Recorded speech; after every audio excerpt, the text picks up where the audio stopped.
اشترا صاحب sir thank you so much for joining us. پہلے تو ہمیں تھوڑا سا یہ کلیئر کر دیجیے گا, اب ابھی اس کے اوپر پایا جاتا ہے کہ کیا گورنر راج یا ایمرجنسی لگانا اس کا طریقہ کار ایگزیکٹلی کیا, اور کیا وہ آئینی طور پر جائز بھی ہے؟ میں بہت غور سے سن رہا تھا راج صاحب کو, سہیل وڑائی صاحب کو.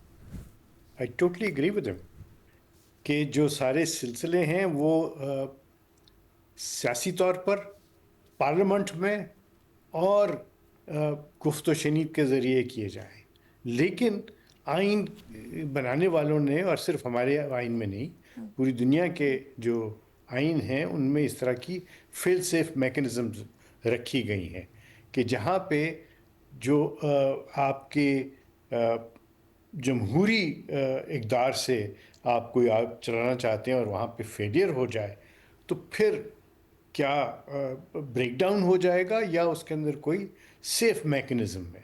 تو جہاں پہ ہمیں نظر آتا ہے کہ یہ لاسٹ ریزورٹ ہے اور یہ ایک ایسا اقدام ہوگا جس میں گورنمنٹ کو آپ سائڈ پہ کر دیں گے اور یا صدر مملکت خود یا وہ گورنر کو یہ اختیارات دے دیں گے گورنمنٹ کے, اور وہ پھر ایک ٹیم بنائیں گے اور اس کو کریں گے. تو یہ ہمارے آئین میں بھی ہے اور دو جگہ پہ ہے. ایک ہے 232 جس کا حوالہ وزیر مملکت نے دیا, اور ایک ہے 234, اور دونوں میں جو اختیار ہے وہ صدر مملکت کا ہے اور وہ اپنی صوابدید پہ کر سکتے ہیں, یا جہاں پہ پرائم منسٹر ان کو ایڈوائز کریں تو پھر ان کو وہ لازمی طور پہ کرنا پڑتا ہے.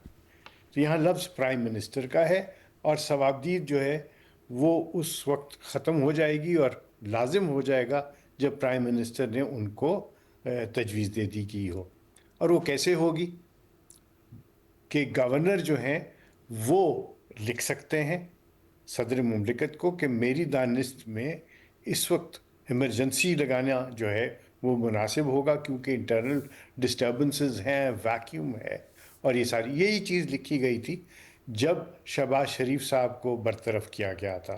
سلمان تاثیر مرحوم نے ان کو برطرف کیا تھا اور وہ ایک نظیر ہمارے پاس ہے جب یہ سارا ہوا. یہ الگ بات ہے کہ بعد میں اس کو سیٹ اسائڈ کر دیا گیا اور گورنمنٹ کو ریسٹور کر دیا گیا تھا.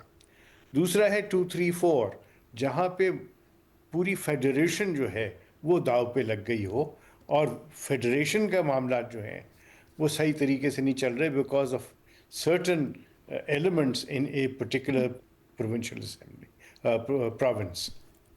وہاں پہ بھی صوابدید ہے صدر مملکت کی on the letter of the governor یا کہیں اور سے اس کو آئی ہو, لیکن ایڈوائس کے اوپر وہ لازم ہو جاتا ہے. سو یہ تو ہو گیا, اور اس کی ڈیوریشن ہے وہ 2 months ہے, اور اس کو پھر رکھنا پڑتا ہے پارلیمنٹ کے سامنے, اور پارلیمنٹ جو ہے وہ تمام اختیارات پروونشل اسمبلی کے, پروونشل اسمبلی کو ڈسمس نہیں کیا جاتا, پروونشل اسمبلی ریمینز دیئر, لیکن حکومت جو ہے اس کو تحلیل کر دیا جاتا ہے اور وہ ان ابینس چلی جاتی ہے یا وہ ختم ہو جاتی ہے. تو یہ تو اس کے ہو گئے, لیکن کیا یہ ممکن ہے؟ 4 دفعہ ہو چکا ہے ہمارے ملک میں. بے نظیر بھٹو صاحبہ کے دور میں ہوا, نواز شریف صاحب کے دور میں ہوا, پھر بعد میں سلمان تاثیر صاحب نے کیا, پیپلز پارٹی کا میرا خیال ہے وہ ٹائم تھا. تو 4 دفعہ ہوا, اور وہ یہ جو نظیر موجود ہے, لیکن پھر آپ کو اس کی وجوہات دینی پڑتی ہیں, اور وجوہات جو ہیں وہ جسٹیسیبل ہوں گی, وہ کورٹ دیکھ سکے گا. تو اتنی مضبوط ہونی چاہیے, اتنی وہ ایویڈنس بیسڈ ہونی چاہیے کہ کورٹ بھی اس کو اوور ٹرن نہ کر سکے. اس کے بہت زیادہ سیاسی اور قانونی پیچیدگیاں بھی اس میں بہت ہوتی ہیں. اس کی وجہ یہ ہے کہ پھر جو گورننس ہے وہ آپ کو بہت بہتر کرنا پڑ جاتی ہے. اس وقت تو آپ کہہ سکتے ہیں نا کہ جی فلاں پولیٹیکل پارٹی جو ہے اس کی گورنمنٹ تھی جس نے کام خراب کر دیا.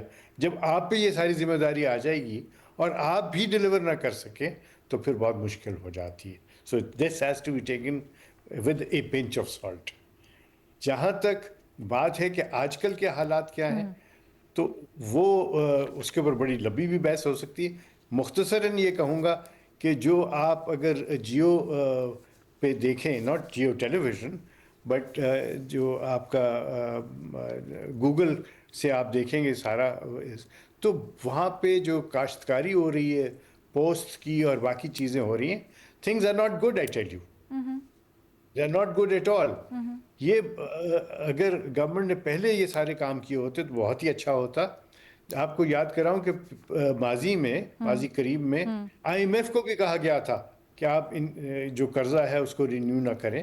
اس وقت میں نے ایڈوائز کیا تھا کہ یہ جن اشخاص یہ کر رہے ہیں وہ اپنی اسمبلی کی سیٹیں کھو بیٹھتے ہیں بیکاز وہ 62-63 کے زمرے میں آ جائیں گے because they were working against the federation against the interest of the federation. So یہ سب چیزیں ہیں.